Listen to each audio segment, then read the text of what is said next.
patrimônio histórico pode ser definido como um bem material, natural ou imóvel que possui significado e importância artística, cultural, religiosa, documental ou estética para a sociedade. Estes patrimônios foram construídos ou produzidos pelas sociedades passadas, por isso representam uma importante fonte de pesquisa e preservação cultural. Há uma preocupação mundial em preservar os patrimônios históricos da humanidade através de leis de proteção e restaurações que possibilitam a manutenção das características originais. Mundialmente, a Unesco, Organização das Nações Unidas para a Cultura, Ciência e Educação, é o órgão responsável pela definição de regras e proteção do patrimônio histórico e cultural da humanidade. No Brasil, existe o IPA, o Instituto Patrimônio Histórico e Artístico Nacional. Este órgão atua no Brasil na gestão, proteção e preservação do patrimônio histórico e artístico do Brasil. O prédio da Estação Ferroviária da Parangaba, Patrimônio Histórico e Cultural do município de Fortaleza, é resguardado pelo Decreto Municipal 12.313 de 2007, assinado pela prefeita Luiziane Lins. De acordo com o decreto municipal, o tombamento reforça a noção de cidadania na medida em que são identificados no espaço público bens a serem utilizados em nome do interesse público. De acordo com a lei, prédios tombados não podem, em caso nenhum, ser destruídos, demolidos ou mutilados. Considerada uma das primeiras estações ferroviárias do Ceará, a Estação Ferroviária da Parangaba guarda parte da história do final do século XIX e início do século XX para alguns historiadores. Para estes historiadores, ela teria sido inaugurada em 1873 com o nome de Arroxes, que teve o nome alterado para a Estação da Parangaba já nos anos 40. O prédio hoje seria o resultado de uma reforma realizada lá por 1927, projetada pelo então engenheiro Estevão Mansueto. Historiadores dizem que a estação foi derrubada totalmente em 1939 e reconstruída em 1941.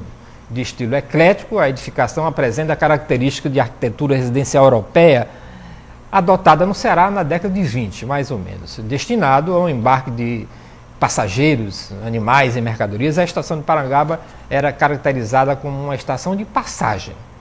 Em vista das obras da construção do Metrofol, o prédio desceu ao nível da rua num trabalho de engenharia inédito aqui no estado do Ceará.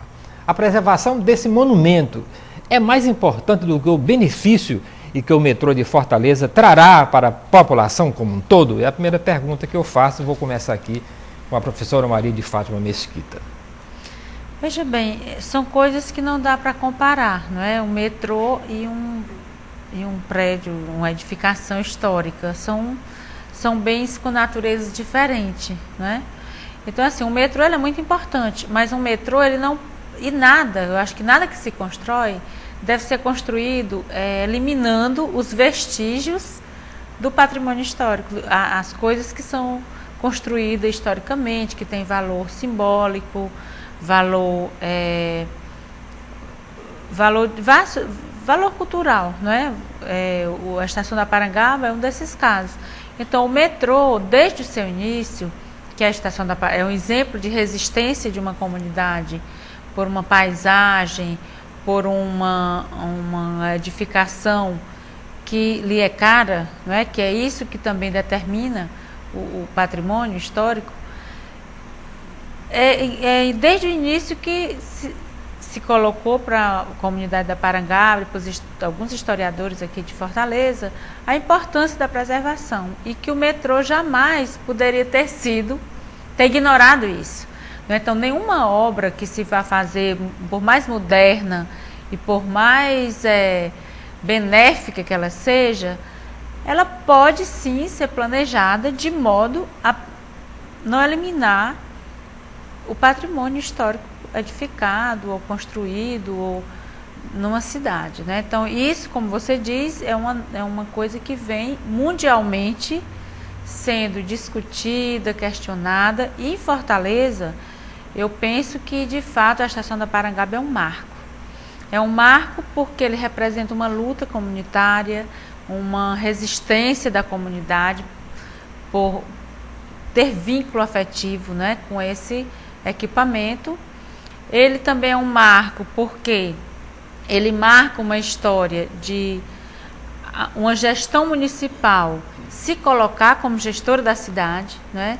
Não ignorar isso, não deixar como se não tivesse nada a ver com isso, né? Que foi o caso da prefeita Luiziane Lins, que ao assumir a prefeitura em 2005, foi um dos primeiros atos dela, foi o decreto, e hoje nós temos um tombamento definitivo, né? Porque nós estamos construindo as instâncias de preservação de patrimônio, como você falou. Então, hoje nós temos uma coordenação de patrimônio na Secretaria de Cultura, temos o Conselho de Patrimônio Histórico, não é? Que tem pessoas do governo e instituições da sociedade civil. Então, tudo isso representa um novo momento na nossa cidade de pensar a cidade preservando a sua história, né? A gente não precisa destruir a cidade e construir outra, não é? A gente pode construir uma cidade preservando o que existe construído, o que é interessante, o que tem importância afetiva, cultural, bens materiais, e também que preservam os lugares, não é? Costumes, fazeres. Então, tudo isso é importante para a identidade de um povo. E é isso que nós nos orgulhamos de estar nesse momento, nesse lugar de secretária de Cultura e acompanhar esse processo, né? Onde a prefeita se colocou como gestora, acolhendo essa demanda do povo e compreendendo a importância, e em parceria com o Estado, que acolhe e respeita, né? Num pacto federativo, porque a ideia de que os estados podem chegar e tratorizar, como se diz, e passar por cima das coisas nos municípios, isso também é uma visão que está se extinguindo, né? O pacto federativo, ele imprime o respeito, né? Do governo federal aos governos estaduais, às instâncias estaduais, e dos estados aos municípios, né? Respeitando, trabalhando de forma compartilhada, discutida, né? Reconhecendo no município o direito de, como instância de governo, ordenar e gerenciar a cidade, né? A coordenação da cidade. Então, assim, eu penso que o metrô é muito importante e a estação da Parangaba é também muito importante, né? Como bem simbólico. E a saída que foi encontrada, né? Já que não podia, já que a teimosia de quem planejou o metrô não percebeu isso, quer dizer, o metrô é uma obra planejada há muito tempo, né? Você sabe que o metrô ele foi dos anos 80, né? No início dos anos 80, isso, né? Então, nesse período, essa ideia do patrimônio era uma coisa meio, então, as pessoas acham que vem o metrô moderno, é muito importante, vamos passar por cima de tudo, né? E hoje não, a gente percebe que isso vai mudando e hoje se coloca ao invés disso, né, se coloca no corredor do metrô, nesse importante sistema de transporte, o que existe de patrimônio para ser preservado, né?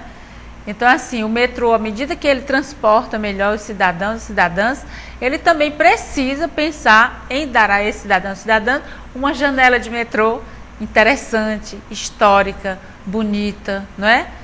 Que seja uma paisagem que o cidadão e a cidadã têm direito, né? Uma paisagem da sua cidade, uma paisagem edificada, uma paisagem histórica, condizente com a sua história, com a sua identidade cultural. Ok. Otacílio Borges. Bom, quero antes de mais nada ali cumprimentar a Jonas, cumprimentar a professora Fátima Mesquita, dizer da satisfação de estar aqui.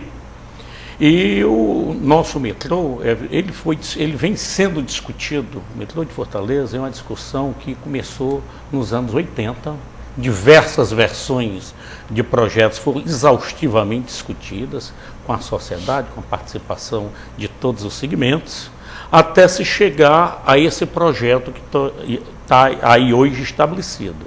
Uma cidade do porte de Fortaleza jamais poderá prescindir do equipamento de transporte de massa ferroviário.